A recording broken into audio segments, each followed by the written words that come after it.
আসসালামু আলাইকুম ভিউয়ার্স। খুলনায় আজকে তাপমাত্রা এখন প্রায় 41 ডিগ্রি চলছে গুগলের তথ্য অনুযায়ী। এখন 2টা বাজে।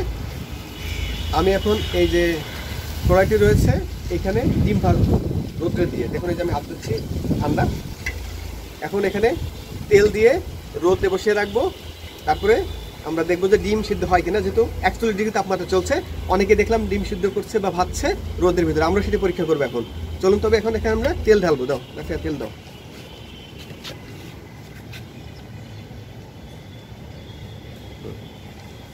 এই যে এখানে তেল দিয়ে দিলাম। এবার আমরা রোদে রাখি এটাকে।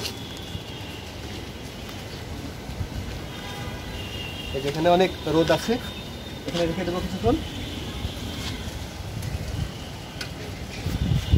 এখানে রেখে দিলাম কড়াইটি।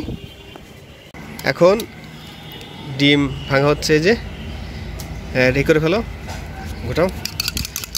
আর ওদিকে আমি চুলার কাছে চলে যাচ্ছি। চলে যে এখানে, অর্থাৎ করে অলরেডি গরম হয়ে গেছে।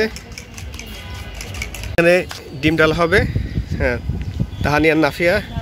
হ্যাঁ ঢালো। ও এবার ইনে এসো। ইটা খুন্তিটা কোথায়? ভিউয়ার্স এই যে হচ্ছে মোটামুটি। দাও যেটুকু হয় আর কি। হ্যাঁ রাখো, এটা উল্টা দাও যেটুকু হয়, তো হবে না বেশি তো হয় না। দেখতে পেলেন ডিম মোটামুটি ভালোই ভাজা হয়েছে, প্রায় 70% ভাজা হয়ে গেছে। এর পিছনে একটা বিহাইন্ড দ্য সিন রয়েছে, সেটি হচ্ছে 2টার পর যখন দেখেছিলাম কড়াইটি, তারপর থেকে 30 মিনিট প্লাস হয়ে যাওয়ার পর ডিম দেওয়া হয়েছিল, তেমন কোনো ইফেক্ট পড়েনি। হয়তোবা যেহেতু এখন 2:30 প্লাস হয়ে গেছে, রোদের তাপ তুলনামূলক কম। যদি 12টা থেকে 1টার মধ্যে দেওয়া হতো সেক্ষেত্রে রোদ সরাসরি লাগতো এবং তাপমাত্রা বেশি থাকতো, সেক্ষেত্রে হয়তোবা ডিম ভাজা যেত কিছুটা।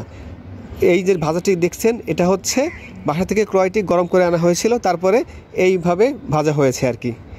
এরপর একদিন পরীক্ষা করব 12টা থেকে 1টার মধ্যে ইনশাল্লাহ। তখন বাসা থেকে আর কড়াই গরম করে আনবো না, জাস্ট এমনি রেখে দেখব যে ডিম আসলে ভাজা হয় কি না। ভিডিও দেখার জন্য সকলকে ধন্যবাদ। আমার চ্যানেলটি সাবস্ক্রাইব করুন, বেল আইকন প্রেস করে সাথে থাকুন। আসসালামু আলাইকুম।